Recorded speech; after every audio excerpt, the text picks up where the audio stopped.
He is the most polarizing guy in Vancouver, and guess what? He's staying polarizing this week, and that is JT Miller. We're going to talk about him, and also, is MLS going to be more popular than the NHL? What? More on that coming up here on Locked On Canucks. You're Locked On Canucks, your daily podcast on the Vancouver Canucks. Part of the Locked On Podcast Network, your team every day.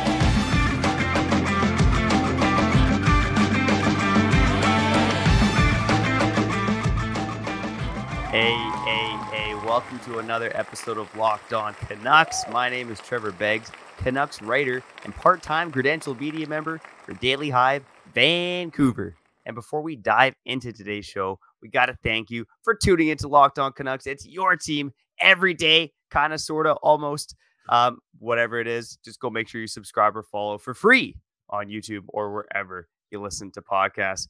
Coming up on today's show, JT Miller just did a recent interviews. We're going to break down some of the highlights of that.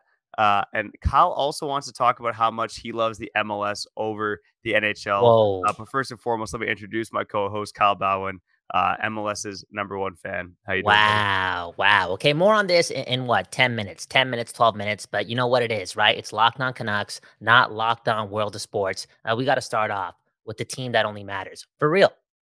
The only team that matters, as I should say, the Vancouver Canucks, your Canucks. Remember, we are all Locked On Canucks. I mean, Canucks. Kyle Bowen, Trevor Beggs, man, oh man, Prince George Beggsy, man, the road trip. How was it? What was your favorite song on the road trip, and how's the brotherhood doing after some time apart? It's the brotherhood's great, man. You know, my one buddy in particular, I hadn't seen his kid in like almost a year, right? So just watching like, you know, the mini version of one of my best friends just create chaos. It's something else, man. But now I got a couple rounds of golf in too, which I'm not a big golfer, but for me and my buddy, we're a similar skill set. So I saw a bear on the golf course too. You know, it's just living life in the country, buddy. Hey, speaking of bears, man, and you know what, Trevor, I got to say a couple things off the top. For real. You said JT Miller, the most polarizing player, and now he's polarizing again. Well, why is he polarizing? Because he did an interview on a podcast? Trevor Beggs, man, just going because after fans him. are always stirred up about JT Miller, man. And there was another thing that he talked about on this podcast that had something to do with bears, and he talked about how he doesn't approve really of hunting bears. So, Yeah, I think that's a good thing. So there you go. JT Miller, stay in Vancouver. He also noted that, you know, the Vancouver media market, I'm paraphrasing a bit, you know, he understands it's chaotic and they like stories and they like rumors. And he also alluded to the fact that, you know, he'll never like kiss the ass of any media member. He'd rather tell them the truth. And I think there's a good chance, Trevor Beggs, okay, going into this season, JT Miller's going to tell you that he wants to kick your ass, okay, for real, man. No, I was thinking about, you know, JT Miller. Again, we talk about being polarizing. I will say a lot of fans, I think, on Twitter are kind of talking about how they liked how JT Miller was open and honest. And Kyle, I know you're JT Miller's #1 fan, so I'm sure you feel the same way. And obviously, Taj is kind of digging up the other quotes that might make you think about JT Miller a little differently. But, you know, in terms of, he had that one quote where he said he can't stand some of the media members. You want to take a guess? Because I'm pretty damn sure I know who he's talking about, but do you want to take a guess as to who that guy is? Aside from me, obviously. I only got one guess. One guess only matters, or guess, I'm sorry. It's Trevor Beggs, man, for real. If I'm JT Miller and I watch any episodes of Locked On Canucks, the series that has traded JT Miller 7 times. 7 times. Even one time we traded him to Europe, okay, because of Trevor Beggs. I'm looking at Trevor Beggs. I can't take no guesses, though, man, because I feel as if he's not like attacked by everyone. Like, it's JT Miller. It's the Vancouver Canuck market. He did allude to the fact that people are like antsed up here because of the fact that there's no success here, and there hasn't been success here in a decade. That's a long time. That's a long life. People have passed away, have died. Not seeing any recent Canucks hockey that matters. So it is intense over here. Okay, but yeah, to answer your question, I can't because I don't know. I really don't know. Yeah, for me, this is all hearsay, but I can almost guarantee you it's Farhanology. And the reason I say that is because I will say when I'm in the scrums or when I'm listening to post-game press conferences, even on the radio, Farhan's usually asking the uncomfortable questions, let's call it, right? Even during the end of season media availability, it was Farhan who asked Pettersson and Miller about their relationship, which was a very awkward question. But sometimes, again, I've learned from guys like Farhan that sometimes even though a question might seem awkward and it's like, why did you ask that? Listen, the answer they gave, I think, you know, Pettersson and Miller talking about their friendship and how there was no drama and how they're working on it. Might have been one of the biggest things to come out of the Canucks end of season presser, right? It was not that it was like, earth shattering stuff, but again, I think Farhan, to his credit, again, will always ask the hard question, but the caveat or with that is, sometimes you're going to get hate from players if they don't like the question. And you can see even in that end of season media availability that Miller was not happy about Farhan asking that question, Yeah, really interesting question. The whole dilemma slash the whole fascination around which teammates are friends outside of the rink. It's such a waste of time, real talk, because you got to talk about how these two teams or these two players, to bring up Pettersson and Miller, how they're doing on the ice, and relatively speaking, like they know how to perform, and even together they know how to perform. That's all we should care about. You know what I'm saying? You have to answer this, Begsy. You're a working man. You have to answer this. No, that's all right. That's all right. Are you sure? Okay, go. Yeah, no, it's all good. It's all good. It's all good. Locked Up Canucks, fans first program. Okay. That's just the way it goes here. Yeah. So, I mean, that's my take on it. And I think, again, Vancouver media gets this bad rep for being tough and blah, blah, blah. But again, it goes back to what you just alluded to and what JT Miller alluded to. When there's no success in this market, for never mind a decade, but 50 years, yeah, you're going to get some pent up energy, of course. And that's just kind of nature for the territory. But again, to JT Miller's credit, he said, and maybe he's kissing ass. Who knows? I don't think he is. No, he isn't. He wouldn't really have it any other way.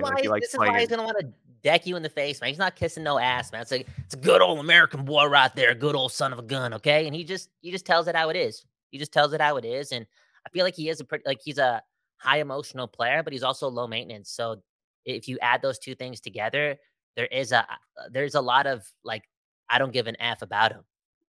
This guy's not, glued into his phone. He has no social media. You know what I'm saying? He doesn't care. He just wants to win. And that's the one thing that I heard a lot through that interview, how badly this guy wants to win. How he was around winning a lot in New York, Tampa Bay, and then he gets here and you just lose. You can tell this guy's frustrated, and he also doesn't care about this individual success that he does have. Sure, it's brought him success and got him extended, but he would much rather win. On that note too, I think the coolest thing that he did say, because again, we are all Canucks. We're all Canucks. I'm going into the season optimistic because I want to hope. I want hockey to matter again. He and maybe it's easier for this to be said after you get paid $8 million a year for a very long time, but he did say, he would be stupid if he were to think about signing elsewhere, because he looked at the Hugheses and the Petterssons and the Demkos, and he likes what's going on here. And maybe he likes West Van too, for real. And he wants to stay. Which is cool, man. When a Canuck says that during this time and they're loyal to Vancouver, the West Coast, and he happens to be a great player, JT Miller's a good player, a really good player, who I think's going to have a really good season this season. When he says that, it feels good. It feels good, Trevor. Yeah, and for those who missed it, I think JT Miller said he's living in West Van and he's got a longer commute to the rink compared to any of his teammates, and sometimes they give him a hard time about that. Now, Kyle, I tried to listen to the full interview. I did get interrupted by work a couple of times this morning. I heard that he made a comment on there about Bo Horvat. Did you hear that at all, or was that just something I picked up online? No. I think he did say, "I'll tell you that much for free," but it was after he answered a question that had nothing to do with hockey. Maybe it's like a quote slash punchline that the team just uses. You know what I'm saying? Now JT Miller's used it once and Horvat has said it once, but the time that JT Miller used it a couple hours ago had nothing to do with hockey. Nothing to do with hockey, man. For real, man. For real.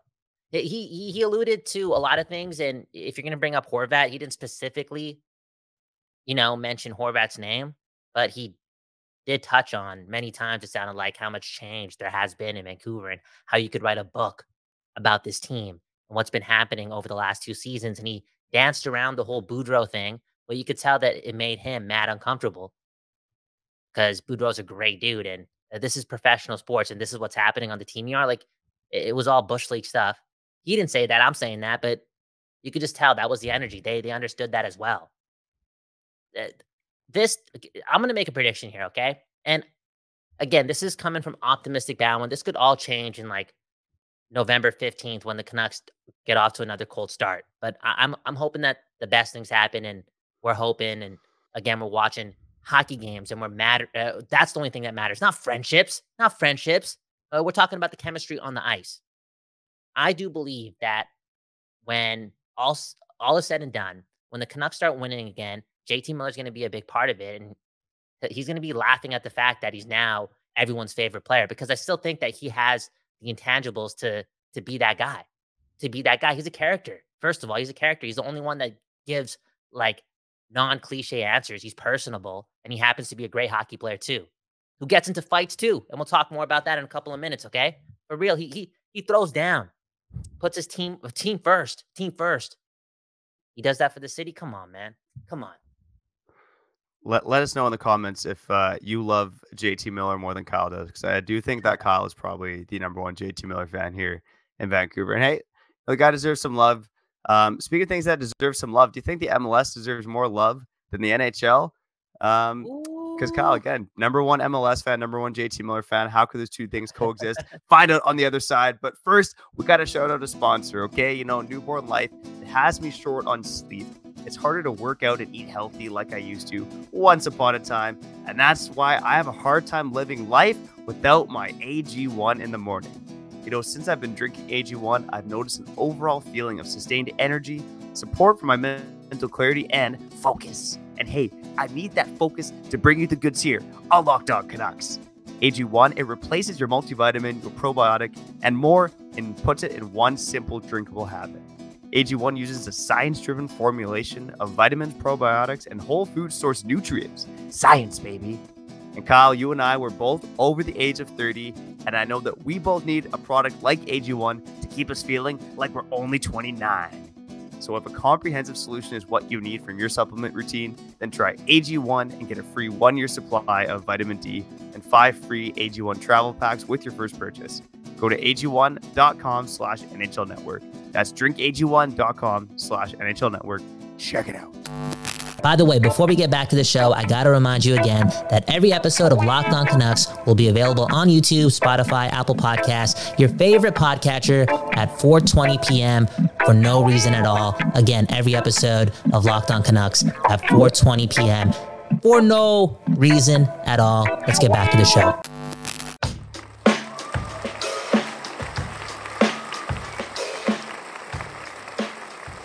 Okay, we back on Locked On Canucks, your team every day. Trevor Beggs and Kyle Miller, okay? For real, Kyle Miller. I started sweating there, man, talking about JT Miller and, you know, just being on Team Miller, man. We stuck with this guy for 8 years. 8 years. 8 years. We might as well just be here for a bit, be on the positive side just a bit. The contract's just starting. Signed a big deal. Still a great player. Still putting up points. Wants to win. JT Miller for Prime Minister. Okay? Locked On Canucks, your team every day. Kyle Bowen, Trevor Beggs. Off the top, got to ask you, man. Got to ask you. Have you seen any of these Lionel, am I saying that right, Messi highlights from his playing career, his early playing career here in North America? I saw one goal he scored, but aside from that, no. I saw lots of fans of Miami, though, for when he was playing, right? Damn, bro. See, this is why I love you, man, because I can't even get mad at you that you've only seen one goal when I think he's scored like 4 already in 3 games, and big ones as well, like multiple big goals already, which is not surprising. We're talking about the greatest football player ever, allegedly playing in the MLS. You know what I'm saying? This guy's, do the math. Do the math, okay? I'm glad, though, that he's doing it, right? Growing the game here on this side, because, you know, sports matter. They matter a lot, and soccer is an easy game to play, an easy game to buy into, get involved in, and that's love. That's love. This being said, I'm being a little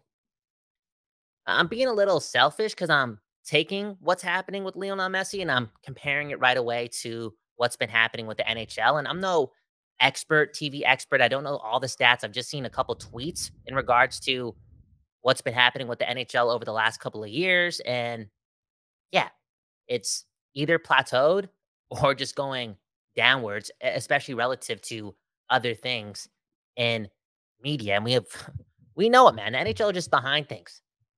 The same people working at the top, and they're just behind things, especially when it comes to social media and engagement and blah, blah, blah. And before I go in, I want to ask you the question, just sitting here on August, what is it, August 8th, August 9th? I don't even know the date.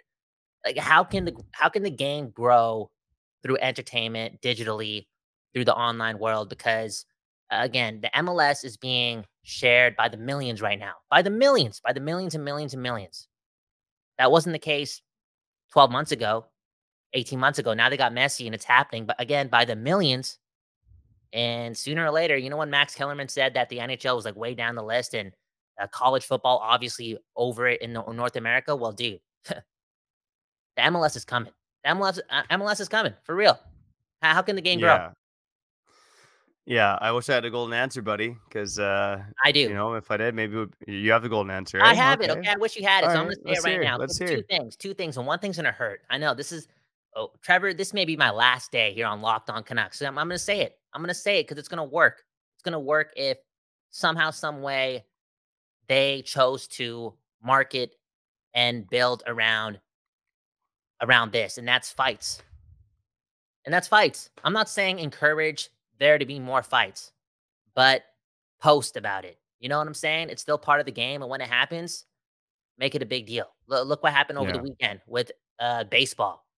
Someone got knocked out at second base, and it was funny to see. I know it's dark, concussions and mental health. I get it, but it's still a big part of the game. It sells, and you know what? Part of the game too. Like we don't play ice hockey, man. Like I feel as if it were to be removed from the game, it would have been done so. Like we saw a lot of things happen years and years and years ago with lawsuits and just the worst of things involving players who used to fight, but it's stuck around because it's impossible to get out of the game because it's part of the game. And if that's going to be the case, use it and it will grow engagement into the game. Yeah. Well, I know I would agree with you in the sense that it seems like it's like cut from every highlight pack, like it doesn't exist, right? And it's never posted about except for maybe on hockeyfights.com.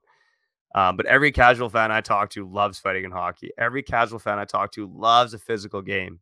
Like I heard from people who enjoy the Abbotsford Canucks playoff games more than Vancouver Canucks games because of like that physicality and that extra element of caring more, right? So it's such a big part of the game. Like I think the NHL does need to play into like the physicality of it. Again, like I said, not promoting fighting, but I think that's bang on, Kyle. You got to promote. You do got to sell that part of the game because it's important. And I don't think opening up that door is going to lead to the NHL and their rosters to move backwards, and then them having to think about signing enforcers and players who play 5 minutes a game, like the Zach Stortinis and the Donald. It's not going to go back there. It's not going to go back there. It isn't. Because everyone knows you don't win championships or go far in the playoffs because you fight, It's not, you want, like, everyone needs to know how to play and play the right way and be able to put in a solid 11, 12 minutes a game if you want a team that's going to win the cup. Like, nobody's going to go out of their way to, again, make sure a Zach Stortini is part of your team. It's not going to happen. It's not going to happen. So we shouldn't be scared of that, but I think there is a way to tap into the youth through that, and the other way to do it, and this is by far and away the better way and the right way to do it, and the thing that they have to do right away, and that's promote Connor McDavid even more, and now promote Connor Bedard more than ever. And I know this is a Canucks show. I know this is a Canucks show. We just talked about McDavid, now we talked about the Blackhawks' best player, but the dude is from this side of the world, the West Coast, the best coast. Got to show the dude some love. Dude, this guy needs the instant promotion right away. There's a good chance that he's going to rip it up right away. Yeah, I think he could be a 100-point player next season, right? And if he is, the NHL better do its job to sell him, right? Again, it's maybe I'm not the biggest marketing guru out there. I don't know exactly what that looks like, but just got to get creative and be constant and be consistent, right? Like, I think I know. Locked On Canucks, your team every day. Got to be here 5 days a week. And the NHL, again, has to be consistent when they're putting out promotional materials about the game as well. I think it's about paying a lot of money, like having a budget that's designated to give to influencers or other people in sports media, all these accounts that have millions of followers and ran by these organizations, or just people in, come to an agreement that those same people are going to be posting the same clips, reposting the same clips that the NHL is promoting. And I know we started off by saying something super strong, promote fights. Yo, if you don't want to go there, you don't have to go there yet. I'm just saying that that's one thing this sport has that will work if promoted. We've seen it in the past, and look at the MMA. Look at UFC. Look at boxing still. Look at what Jake Paul is doing with random. You know what I'm saying? It's going to work. It's going to translate. Something's going to happen there. But if you don't want to go down there, it's got to start this year. And that's the promotion or the continuation of promoting Connor McDavid and doing it more and making sure other accounts are reposting things that this guy is doing. And again, doing the same with Connor Bedard, because there's a chance that both of those guys can fall under that category, right? The best athletes in North America doing spectacular things way better than their peers. And they both happen to have the same first name. You know what I'm saying? That there could be something there. Well, Kyle, you came with the grade A takes on today's show, man. Here I am just rolling back from vacation, and I don't know. I don't have anything great to contribute other than what you just offered, man. I think those are great ways to grow the game. And if you get poached from Locked On Canucks to start promoting stuff for the NHL, I wouldn't be surprised. I just think hockey is even through the last couple of years, even though I've kind of stepped away as far as me being like super glued into the game, for 26 years, 25 years, I'm watching 82 Canuck games a year. I'm watching highlight packages every night. You know what I'm saying? Even though I've like stepped away and then just came back, I still think this is the coolest sport on earth. It's the coolest sport. It's right up there with the NFL. Like the things you got to do to be successful in the NHL and everything that comes with watching hockey and being a part of hockey as well, the physicality and whatnot. It's like, dude, what other sport is like this? This ain't basketball. This ain't baseball. This is hockey. It's one of the hardest things to be great at. Having a great hockey team, they say it all the time. It's the hardest championship to win, the Stanley Cup. Why? Because the game it's obscure. It's unique. It's so unique. It's different. You got all the things with points and goals and great plays. And then you got like how you can just hit and have fist fights. It's like, what is this? What is this? Yeah. Oh, another thing that needs to happen too is like, sorry to cut you off, Trevor, but outside of everything that I just said, they got to clean up their act. That's the biggest thing. Okay.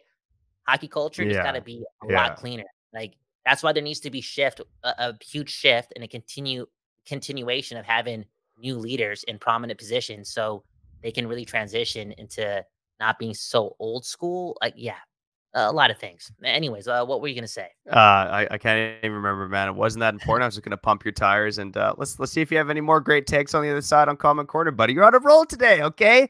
Kyle Bowen, Trevor Beggs, Locked On Canucks. Beggsy's riding Bowen's coattails today. We'll see if it continues on the other side.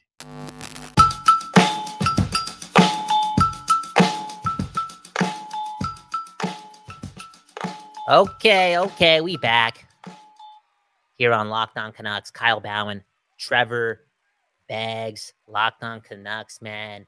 The summer's here. This totally a summer episode, man. We just recapped an interview off of another podcast, and now we're talking about the MLS in August, man, on an Canucks podcast. And I still feel like I'm in vacation mode, man. Like recording from home. Like I'm lucky to work from home today, but day job has been crazy. My house is a disaster. Here I'm recording with you. My life feels like a mess right now, man. It feels like a first day back from vacation kind of day. Oh, dude, you seem like you're the type of dude that orders a 20-piece bucket from KFC while your wife is gone and just eats that throughout the whole week. No, you're the total opposite. No, I'm actually the kind of guy who will absolutely scrounge off of like leftovers and like whatever's in the house. Like that's like when I shine is like when I'm running out of food. It's like I got like 5 cans of like canned salmon someone gave to me. Dude, I'm eating that up somehow, man. I'm cooking that up in some crazy thing. Okay. Who knows, man? There a can of black beans in there. What's going on? Wow. I have no idea. Black beans and salmon, dude. Nothing better than that. For real. Hey, Locked On Canucks, your team every day. Speaking of nothing being better than that, there is nothing better than this segment on the show because it's all about you. Kind of, sort of, not really, but kind of, again. Komment Korner.